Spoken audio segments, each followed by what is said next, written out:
जय हिंद मित्रांनो. तर बऱ्याच जणांना MPSC वगैरे करण्याची इच्छा असते, पण सिलेबस वगैरे तर ऑनलाईन उपलब्ध आहेच, पण मार्केटमध्ये असे भरपूर सारे बुक्स आहेत की बाबा कोणती यूज करायची काय नाही. बरेच जण म्हणतात हे रेफरन्स यूज करा, ते रेफरन्स यूज करा, ह्यामध्ये त्यांचं कन्फ्युजन वाढतंय. तो सर या व्हिडिओचं बनवण्याचा एकच उद्देश आहे की बाबा जे MPSC करणारे, MPSC कंबाईन करणारे विद्यार्थी आहेत त्यांना कोणते बुक्स वाचावेत ह्याची माहिती मिळावी. सो मला असं म्हणायचं की बाबा हिस्ट्रीसाठी तुम्ही आधुनिक महाराष्ट्राच्या इतिहासासाठी घाटाळची पुस्तक वाचू शकता, सगळ्यात बेस्ट पुस्तक आहे. त्यानंतर आधुनिक भारताच्या इतिहासासाठी परत महाराष्ट्राच्या विशेष संदर्भासह या बुक्समध्ये महाराष्ट्राचा आणि आधुनिक भारताचा जे तुलनात्मक अभ्यास सांगितलेला आहे, त्यासाठी तुम्ही समाधान महाजन सरांची बुक्स वाचू शकता, सगळ्यात बेस्ट बुक्स आहे. त्यानंतर नेक्स्ट सब्जेक्ट पॉलिटीसाठी मी रेफरन्स वगैरे मला वाटत नाही की रेफरन्स वगैरे वाचायची गरज आहे, कारण पॉलिटी एकदम सिलेक्टिव्ह टॉपिक विचारते.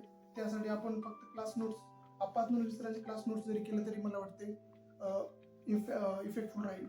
तुम्ही फक्त क्लास नोट्स आणि आपातून विस्तारांची समोर मी सांगेलच ते स्पष्टीकरणाची बुक आहे, ते जरी यूज केलं तरी चांगले प्रिलिम्सला जरी मार्क्स येऊ शकतात. सो नेक्स्ट जिओग्राफीसाठी भारताच्या भूगोलासाठी मी फक्त PW नोट्स आणि महाराष्ट्राच्या भूगोलासाठी दीपस्तंभाचे बुक्स यूज केलं तरी चालतंय, सगळ्यात बेस्ट बुक्स आहे.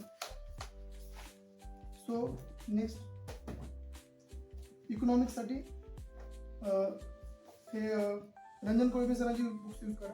हे झाल्यानंतर तुम्ही अपार्टमेंट सरांचे क्लास नोट्स यूज करू शकता, कारण रेफरन्स म्हणजे काय की बाबा आपली कन्सेप्ट क्लिअर होणं, कन्सेप्ट क्लिअर झाल्यानंतर तुम्ही नोट्स वगैरे कोणाची क्लास नोट्स वगैरे यूज करू शकता. सो आधी रेफरन्स मधून कन्सेप्ट क्लिअर करण्याचा प्रयत्न करणं, कोणी असंही ऐकू नका की बाबा रेफरन्स यूज नको करू, म्हणजे रेफरन्स न वाचताही फक्त क्लास नोट्स किंवा PYQ स्पष्टीकरण बुक्स वाचलं तरी प्रिलिम्स किंवा मेन्स निघू शकते, याच्यावर विश्वास नका करू. कारण आपले जोपर्यंत कन्सेप्ट क्लिअर होणार नाही तोपर्यंत आपल्याला एक्झाम मध्ये मार्क्स येणार नाहीत असं मला वाटते. त्यामुळं रेफरन्स यूज करा, रेफरन्स मध्ये कन्सेप्ट क्लिअर करा आधी, त्यानंतर मग तुम्ही प्रत्येक विषयासाठी अप्पा हातनुरे सरांचे क्लास नोट्स यूज करू शकता. प्रत्येक विषयासाठी एक रेफरन्स आणि एक क्लास नोट्स जरी केल्या, त्याच्यातूनच मॅक्झिमम रिव्हिजन केल्या तरी तुम्हाला मॅक्झिमम म्हणजे मोर दॅन सफिशियंट आहे असं मला वाटतं. इकॉनॉमिक्स झालं. त्यानंतर सायन्ससाठी मी बेसिक्ससाठी स्टेट बोर्ड मधून केलं होतं, आणि एखादी बॅच किंवा ऑनलाईन जर तुम्हाला बरेच जणांना सायन्स अवघड जातं, त्यामुळे सो एखादी बॅच करा, ऑनलाईन बॅच करून अंडरस्टँड समजून घ्या, स्टेट बोर्ड मधून बेसिक्स क्लिअर करा. त्यानंतर मग रेफरन्सेस करायचे म्हणलं तर सचिन बस्के सरांचे रेफरन्स यूज करू शकता तुम्ही, हे पण एकदम चांगले आहे, सुटसुटीत बघण्यासाठी पण एकदम रंगहीन बुक्स म्हणलं तरी वाचताना थोडीशी जर तुम्ही एखादं बॅच केलं आणि हे पुस्तक वाचल्या तरी तुम्हाला चांगलं समजायला लागते, सायन्सची भीती दूर होऊन जाते. सो नेक्स्ट विषय मॅथ रिझनिंगसाठी मी सचिन ढवळे सरांची बुक्स चांगले, संख्यात्मक अभियोग्यता. रिझनिंगसाठी 2 पुस्तक आहेत सरांची मॅथ रिझनिंगसाठी, बुद्धिमत्ता चाचणी आणि संख्यात्मक अभियोग्यता, म्हणजे मॅथ रिझनिंगसाठी 2 बुक्स. हे बुक्स मधून तुम्ही बेसिक्स सराव परत PYQ सगळ्या याच्यामध्ये दिलेले आहे, हे यूज करू शकता. तर लईच अवघड झालं तर एखादी सरांची बॅच घेऊन तुम्ही मस्तपैकी प्रत्येक टॉपिक समजून घेऊन कन्सेप्ट क्लिअर करत जरी प्रॅक्टिस केला तरी तुम्हाला वाटतं मॅथमध्ये चांगले मार्क्स होऊ शकतात.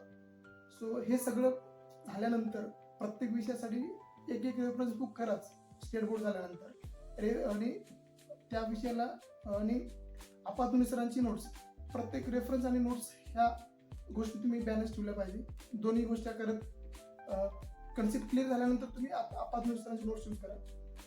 सो हे सगळं झाल्यानंतर मग तुम्ही कंबाईन ठोकळ्याकडे या, कारण स्टार्टिंगला जर कंबाईन ठोकळा वाचावं म्हटलं तर तुम्हाला हे जड जाईल, कारण सरांनी पण सांगितले बाबा माझे ठोकळा करण्याआधी तुमचं सिलेबस झालेलं पाहिजे, म्हणजे कुठून ना कुठून वाचलेलं पाहिजे नोट्स किंवा रेफरन्स मधून. त्यामुळं रेफरन्स मधून टॉपिक सगळे कव्हर झाल्यानंतर, नोट्स मधून कव्हर झाल्यानंतर मग तुम्ही ठोकळ्याकडे या, कारण सगळ्यात म्हणजे तुम्ही ठोकळा जरी प्रॉपर केला रेफरन्स आणि आता आपण सरांचे बुक्स झाल्यानंतर, त्या ठोकळ्यामध्ये मॅक्झिमम तुमची मार्क्स होऊ शकतात नाही होतातच.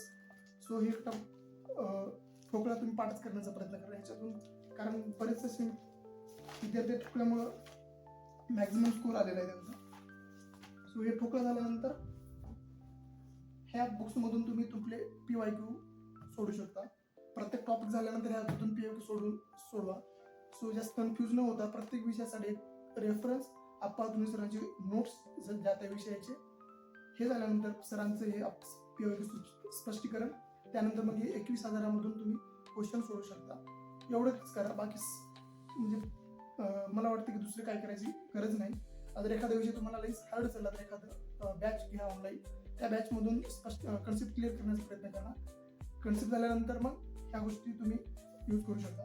सो लास्ट विषय आहे की करंट अफेअर्स. करंट अफेअर्स तरी मी सिम्प्लिफाईड हे यूज करत होतो.